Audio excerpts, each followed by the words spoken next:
Boa noite. Boa noite. O Ministério Público Estadual denunciou o motorista que matou uma mulher após uma briga de trânsito no bairro Varjota, em Fortaleza. Além do homicídio, ele será investigado por tentar matar o condutor da moto em que as vítimas estavam. E isso dentro do presídio, porque desde o ocorrido, esse homem está preso. Não é isso, Ricardo Lima? Boa noite para você. Oi, Alexandre, boa noite para você, para a Bianca e todos que estão acompanhando o Jornal da Cidade. Olha, permanece preso desde o último dia 15 de junho, quando o crime aconteceu, foi preso em flagrante. Essa prisão, que antes era temporária, foi transformada em prisão preventiva para que a polícia e o Ministério Público tivessem mais tempo para as investigações. E a notícia mais recente é de que o Ministério Público solicitou o indiciamento do empresário o Roberto Ayrton Bezerra Ramos, de 53 anos, por homicídio doloso da Hanna e por tentativa de homicídio doloso do namorado dela, que é quando há a intenção de matar. Por falar nisso, o namorado da Hanna falou com exclusividade com a TV Cidade, quebrou o silêncio e comentou sobre esse caso, e a gente vai acompanhar a partir de agora. O que é que você lembra? O que é que você me diria? Eu não lembro de nada. Não consigo lembrar de absolutamente nada do dia. Do acidente? Nem do acidente, nem do hospital. E eu passei 11 dias no hospital. Ele não anda direito, ele não fala direito, ele não faz as atividades de maneira independente, 100%. E isso mudou completamente a nossa vida. Matheus, você saberia me dizer, de lembrança, né, em que momento foi falado para você que a sua outra companheira, ela infelizmente morreu no acidente? Só foi dito para mim alguma coisa sobre o acidente quando eu já tinha chegado em casa. Depois dos 11 dias de hospital, quando eu cheguei em casa, porque eu não lembrava de nada. E quem disse foi a Ana, na frente dos rapazes do motoclube que nos trouxeram para casa. Eu fiquei extremamente triste e não acreditei no momento. Eu achei que fosse algum tipo de brincadeira, porque não conseguia acreditar direito que a Hanna tinha falecido assim. Qual o seu sentimento também, depois de saber de tudo isso, dos danos que você tem sentido, né, ao longo de todo esse tempo, sabendo que tudo isso poderia ter sido evitado se tivesse havido pelo menos um pensamento a mais de quem estivesse dirigindo o carro? Eu acho que ele barrou tanta coisa que era impossível dele raciocinar o que ele conseguiria parar na minha vida com relação ao falecimento dela, ou ao meu trabalho, ou ao pagamento da moto que ainda está sendo feito, ou como que a moto seria ajeitada depois. Era simplesmente impossível dele pensar em tantas coisas que teriam sido paradas na minha vida. Se você tivesse a oportunidade de estar na frente dele, você diria alguma coisa para ele?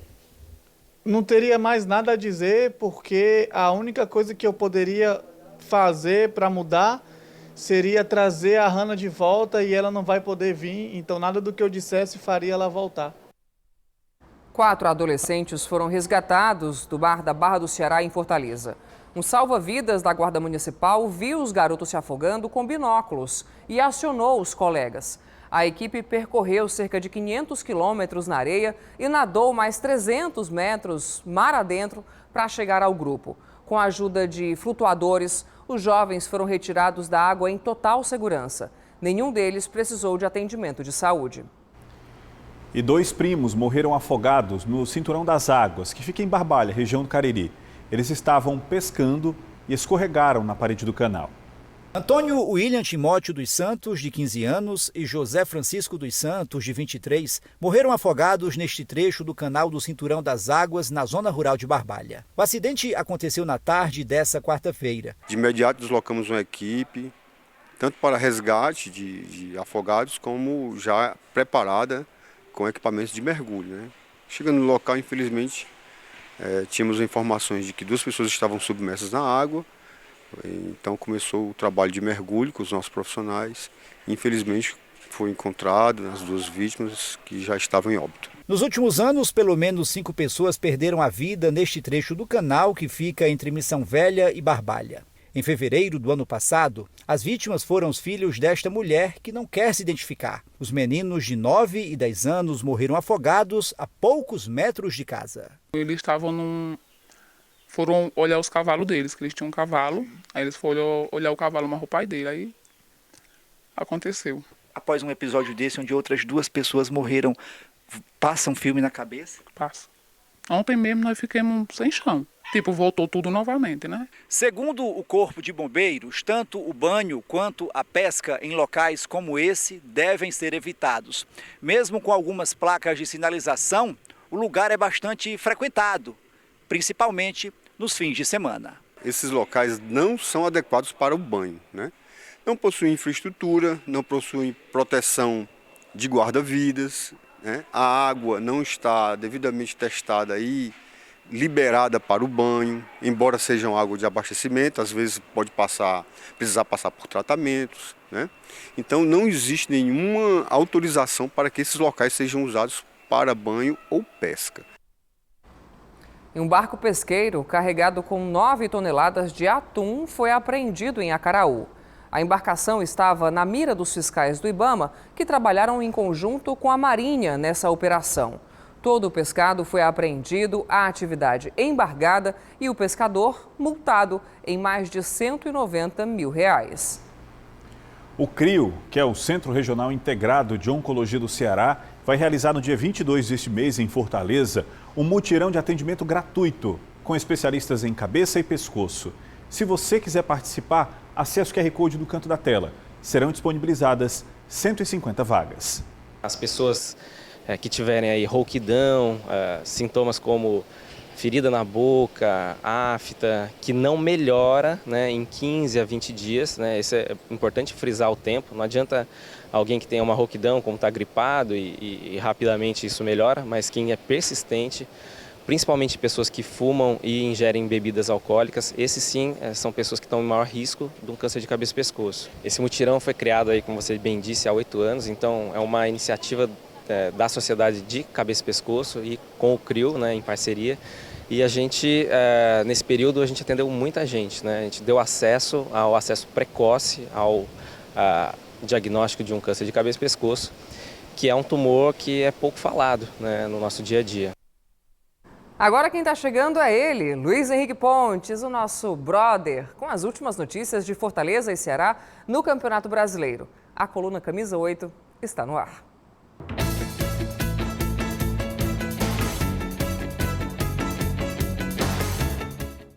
A vida do Fortaleza na Copa Sul-Americana já tem rumo definido. Em sorteio realizado pela Conmebol, o Leão do Pici encara o vencedor do duelo entre Libertad do Paraguai e Tigre da Argentina. A expectativa é que os confrontos do Fortaleza contra Libertad ou Tigre sejam realizados entre os dias 2 e 9 de agosto.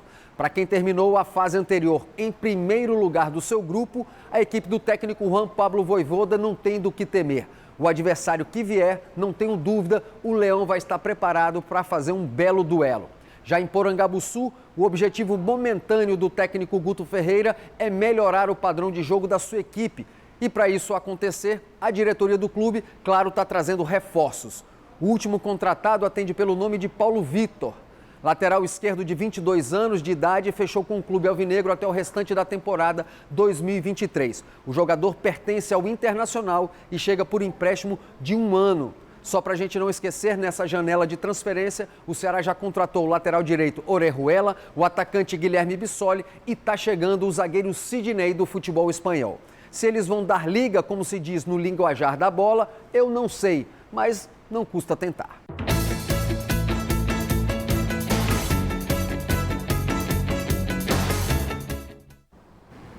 Ainda hoje, a versão dos policiais penais para as imagens de supostas agressões de tortura dentro dos presídios do Ceará. E tem também o fim, ou pelo menos a suspensão temporária de uma queda de braço dentro do PDT. E mais, os diálogos para incluir a vacina contra a dengue no calendário nacional de imunização.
O Detran vai começar a emplacar os veículos ciclomotores no mês de novembro.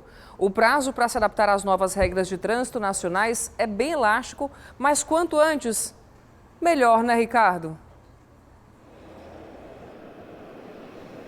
Bianca, até porque não tem como se livrar. Essa é uma regra de trânsito emitida pelo Conselho Nacional de Justiça e o Estado do Ceará também tem que colocar isso em prática. Mas como você disse aí, essa regra já está valendo desde a última segunda-feira, mas as pessoas vão ter o prazo entre o dia 1º de novembro de 2023 até o ano de 2025, o 31 de dezembro de 2025, para regularizar a situação das conhecidas aqui no estado do Ceará como as cinquentinhas. Mas, além delas, ainda existem também outros veículos, e essa é a grande novidade, que precisam passar pelo mesmo serviço, né, pelo emplacamento e tudo mais, que são os patinetes e as bicicletas elétricas. Certo, Ricardo. Obrigada mais uma vez pelas informações. Estão abertas as matrículas para os cursos e práticas esportivas deste mês de férias da Rede Cuca. Nós temos cerca de 25, 30 modalidades, vai muito equipamento, né?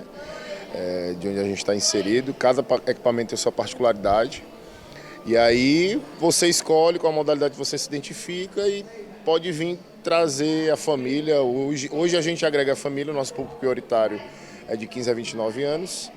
Mas você pode trazer a família, você pode trazer a mãe, o pai, a avó, o filho. Hoje a matrícula ela é feita tanto online como a matrícula é feita presencialmente. Vai depender muito da questão do número de vagas. Então, à medida que for preenchendo, vai se encerrando e aí vai deixando somente as que estão em aberto. Após o dia 15, não teve mais vagas, somente no mês seguinte, fazendo todo esse processo contínuo.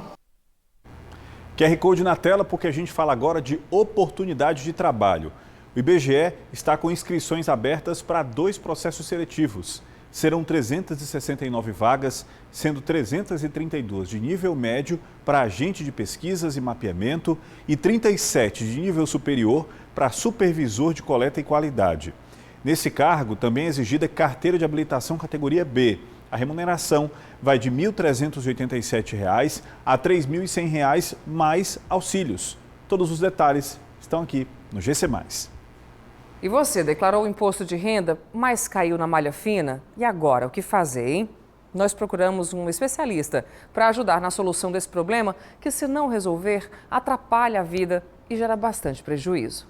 Você entra no portal da Receita Federal, no portal ECAC, e você consegue estar vendo lá qual foi o motivo de você ter caído na malha fina. Geralmente é só alguma divergência de dados. Você corrigindo ali, pode ter sido um erro de digitação, que acontece. Você corrigindo, não precisa você pagar nada, né? Mas alguma coisa, se foi um valor grande que você deixou de declarar, aí você pode gerar um imposto a pagar, aí você vai ter que pagar aquele imposto e também a diferença de multa e juros daquele valor. Se utilizar a declaração pré-preenchida é excelente nesse caso, porque você evita, você já está pegando na fonte as informações que a Receita Federal tem. André Figueiredo, atual presidente estadual do PDT, vai se licenciar do cargo por 4 meses e abrir espaço para Cid Gomes. O acordo colocaria fim a uma queda de braço entre 2 grupos existentes dentro do próprio partido. O do senador, que quer aproximação com o PT, e o do deputado, que pretende ocupar espaço da oposição. E essa decisão foi tomada após uma reunião em Brasília.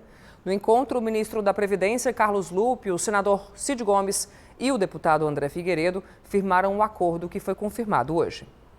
A negociação que envolve a licença do presidente do Partido Democrático Trabalhista no Ceará, André Figueiredo, que também comanda o partido nacionalmente, para dar lugar ao vice-presidente, o senador Cid Gomes, pode dar uma trégua na crise interna do partido. Até esta sexta-feira, uma reunião com os correligionários será realizada para divulgar os detalhes sobre a mudança, que tem como objetivo pacificar a legenda. Na Assembleia Legislativa do Ceará, o clima é de silêncio. Segundo bastidores, uma tentativa de evitar novos tensionamentos. Iniciado nas eleições do ano passado, a crise se intensificou nas últimas semanas e teve como protagonistas os irmãos Ciro e Cid Gomes. Revelou-se em 2022 essa disputa interna no PDT aqui no Ceará em virtude do processo eleitoral. O PDT resolveu assumir nacionalmente uma candidatura a presidente da República e aqui no estado do Ceará também apresentou uma candidatura para o governo. E à frente da chapa estava exatamente o ex-prefeito de Fortaleza. Isso provocou uma ruptura com um aliado tradicional no estado, o Partido dos Trabalhadores, que durante quase 2 décadas manteve uma aliança bastante exitosa, tanto no comando do estado como também aqui de Fortaleza. O grupo majoritário do partido que defende a aliança com o PT chegou a acusar André Figueiredo de assumir um lado na disputa alinhado com Ciro Gomes. Insatisfeitos, membros do diretório estadual convocaram uma reunião para eleger uma nova executiva. No encontro de ontem, no entanto, a reunião foi cancelada. A eleição para a nova executiva, que assume a partir de 2024, será realizada até o final do ano.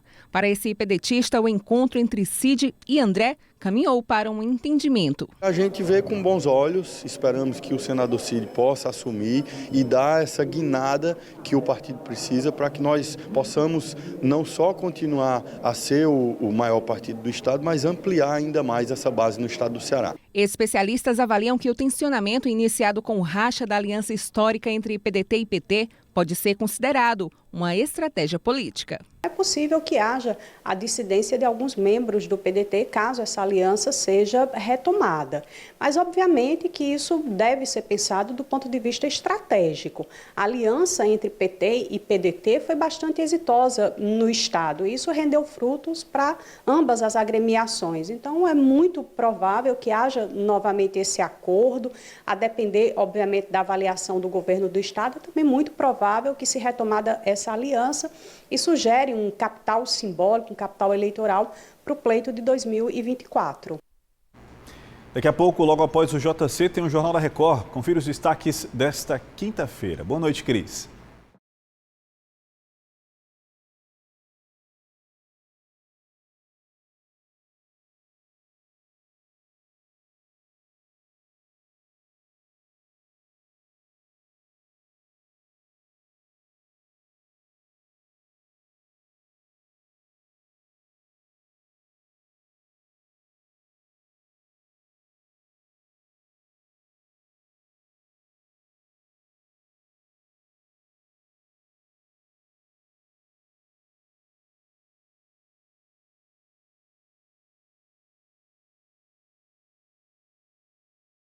O Parque Rio Branco, um dos pulmões de Fortaleza, que fica no bairro Joaquim Távora, está sendo reformado.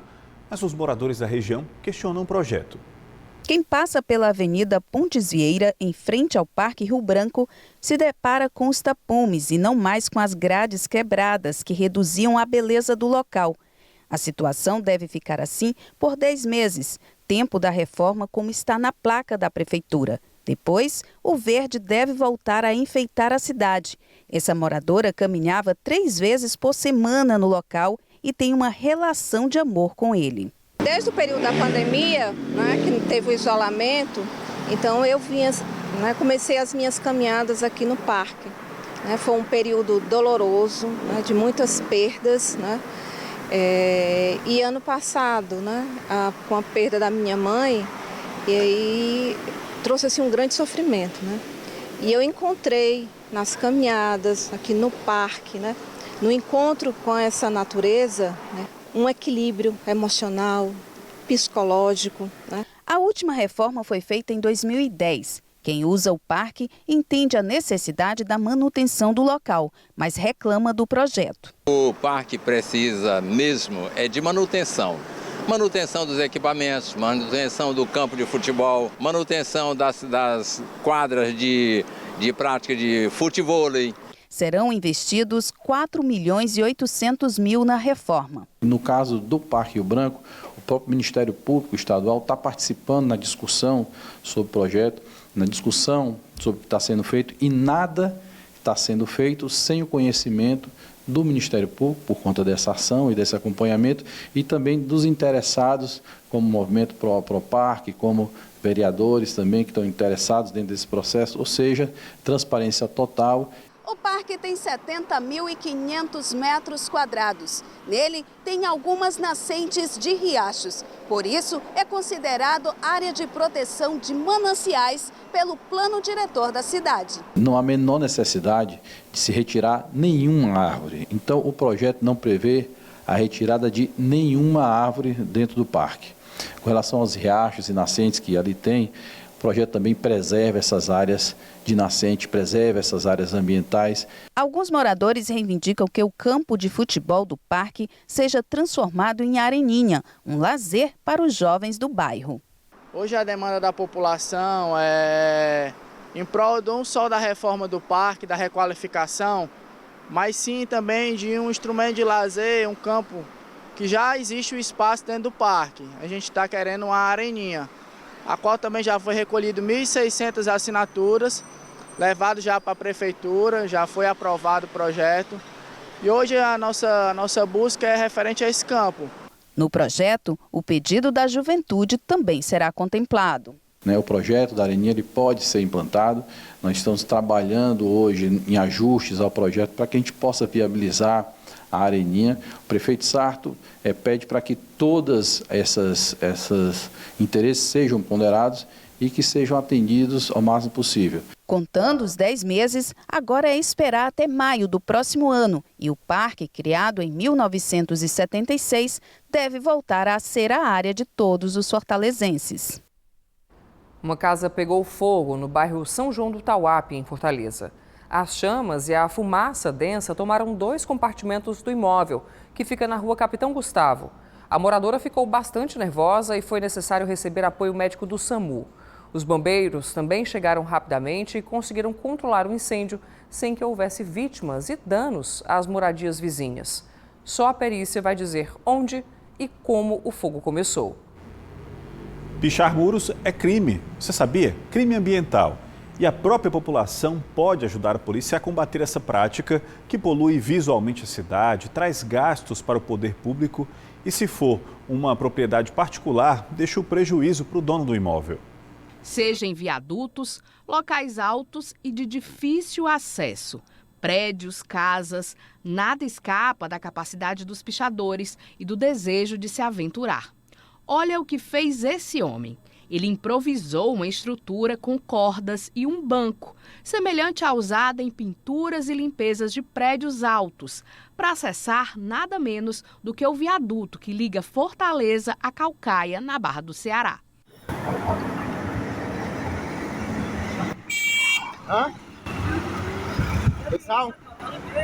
A ponte fica em cima do rio Ceará, um lugar muito arriscado para a atividade que é feita no meio da noite.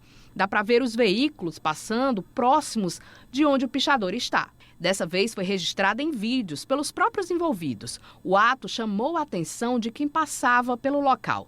Mas muitas vezes ninguém vê essas ações porque elas acontecem no meio da madrugada. Incomoda porque a gente sente a realidade, assim, que eu acho feio, né? Enfiar a rua, enfiar as paredes. Muitas vezes as pessoas mandam pintar, na mesma semana já picha. Quer dizer, eu acho que é muito prejudicial. É complicado, né? A pessoa pinta o seu muro, vem os jovens, né? Porque eles gostam, isso aí é da adolescência, né? E é isso, só tem um jeito, né? É fiscalizar melhor, né? Tem 2 coisas. Uma é que alguém quer fazer algo, né, em algum lugar, né? Botar a sua criatividade, né? Para poder ele ver o que ele faz, o que ele, né, aprendeu. E ao mesmo tempo é assim, sujando um pouco, né? Aquele murinho que às vezes você pinta com tanto sacrifício, né? A pichação é classificada como um crime ambiental. Caso alguém seja pego nessa prática, tanto em áreas públicas ou privadas, pode ser preso em flagrante. Por isso é tão importante saber o que fazer caso você presencie uma situação assim. O Batalhão de Polícia Ambiental atende essas ocorrências e diz o que a população pode fazer para denunciar. A Polícia Militar, nós agimos no caso de flagrante, né? Então, se a população se deparar com esse tipo de situação, liga 190 que vai ser enviada a viatura mais próxima. A vacina contra a dengue ainda não tem previsão para ser incorporada ao calendário nacional de imunização. Nas clínicas particulares, cada uma das doses são 2. Para completar, esse ciclo de proteção, custa em média R$ 500, um investimento alto para a grande maioria da população. Mas quando a eficácia da vacina, principalmente na redução de casos graves, é colocada em questão, muita gente acaba se mostrando disposta a desembolsar o valor. Farias veio tomar a vacina contra a dengue. Ele nunca teve a doença, mas por exemplos de sintomas em casa, decidiu se prevenir. Minhas irmãs e minha mãe, elas tiveram e eu vi o quanto elas sofreram, entendeu? E eu preferi vir logo para evitar passar por esse problema. A nova vacina contra a dengue é disponibilizada nesta clínica de Fortaleza. Ela protege contra todos os tipos da doença, inclusive a hemorrágica. Cada dose custa cerca de R$ 500. Para a imunização eficaz, são necessárias 2 aplicações. Um laboratório japonês, mas que já é usado em vários países há bastante tempo. Uma vacina de alta eficácia, muito boa, em 2 doses apenas, com 3 meses de intervalo. E para todo mundo de 4 anos até 60 anos de idade. Ou seja, tendo tido dengue alguma vez na vida ou não tendo tido dengue, pode fazer essa vacina. Em março desse ano, a Agência Nacional de Vigilância Sanitária aprovou a nova vacina contra a dengue. Desde então, o Ministério da Saúde tem feito reuniões constantes para incorporá-la ao Sistema Único de Saúde. Atualmente, o imunizante só está disponível na rede particular. A gente teve recentemente aqui na Secretaria do Estado uma ótima reunião científica com o grupo que desenvolveu a vacina da dengue, que foi aprovada pela Anvisa, a vacina do laboratório Takeda, que está em análise pelo Ministério da Saúde. É uma vacina que tem, como outras, algumas limitações, mas que tem muitos resultados importantes, como, por exemplo, redução de mais de 80% de hospitalização. Ao longo dos próximos meses, o Ministério da Saúde deve manter as reuniões para a incorporação da vacina ao Programa Nacional de Imunização. O Ministério tem que avaliar a capacidade do laboratório de maneira sustentabilizada de oferecer o imunobiológico por anos consecutivos, aproximadamente 1 década pelo menos, porque você não pode levar uma vacina para o Programa Nacional de Imunização se você não tem essas garantias. Além de uma avaliação de custo-efetividade que diz respeito ao custo da vacina em si e em que momentos usar. A Marjorie, por exemplo, nunca se imunizou contra a doença, mas já procurou saber informações e garante que daqui a pouco vai botar a vacina no braço. Eu fiquei sabendo através das redes sociais e vim aqui saber algumas informações, se eu posso inclusive dar nas minhas filhas, mas eu fiquei sabendo que é a partir dos 4 anos e a minha bebê tem 1 e a outra tem 2 anos, mas eu posso tomar e eu já vim logo me proteger. Depois do intervalo, você vai ver. Jovem de 22 anos desaparece em Londres após viajar em busca de suposta oferta de emprego. Você também vai saber qual é a versão dos policiais penais para as imagens de supostas torturas registradas dentro de presídios cearenses.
Uma família cearense está em busca de notícias de uma jovem de 22 anos que desde abril viajou para Londres. Ela saiu aqui de Fortaleza e a mãe desconfia que a filha tenha sido presa. Mais detalhes sobre esse caso ao vivo. Mais uma vez estão aqui com a gente o Ricardo Lima. Ricardo, o que você tem para falar a respeito desse caso, de detalhes para a gente?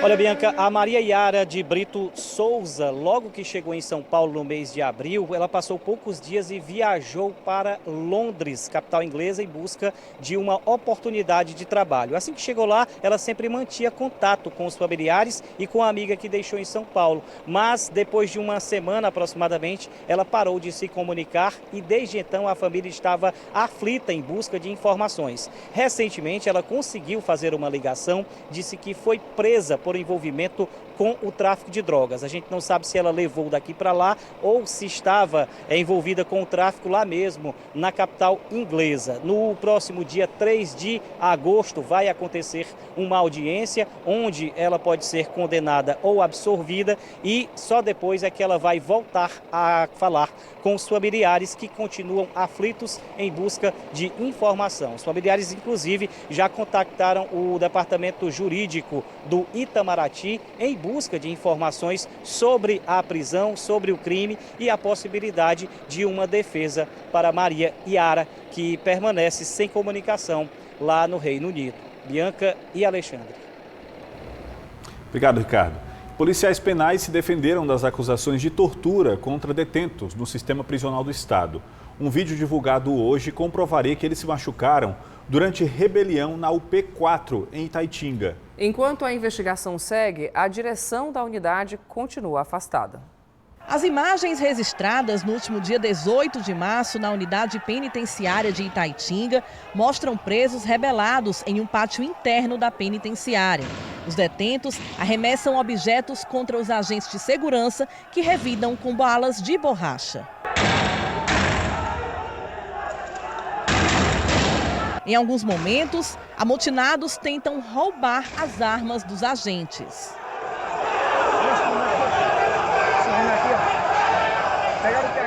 As imagens são usadas pelos agentes penitenciários para rebater a denúncia de tortura feita pela Defensoria Pública do Estado. Os machucados apresentados pelos detentos durante a inspeção seriam resultado do conflito e não de agressões. Policiais penais negaram que praticaram tortura contra os detentos. Um vídeo de uma rebelião que ocorreu em 18 de março foi divulgado nesta semana pela defesa dos agentes. Eles não estavam na unidade, o fato é um sábado, ocorrido em um sábado, e o Grupo de Ação Penitenciária, mais conhecido como GAP, adentra a unidade para conter o motim, que é um motim tido por eles como clássico. Para o sindicato, que representa os agentes penitenciários, o sistema prisional do Estado não oferece boas condições de trabalho e segurança para os servidores. Hoje, com todas essas situações, esse profissional trabalha no limite realmente da sua força pelo baixo efetivo. E nós precisamos trabalhar essas questões e valorizar o trabalho desse profissional. O sindicato também denuncia o baixo efetivo para as unidades superlotadas. O que eu posso dizer para você é que hoje o trabalho do policial tem sido muito mais difícil por conta do baixo efetivo.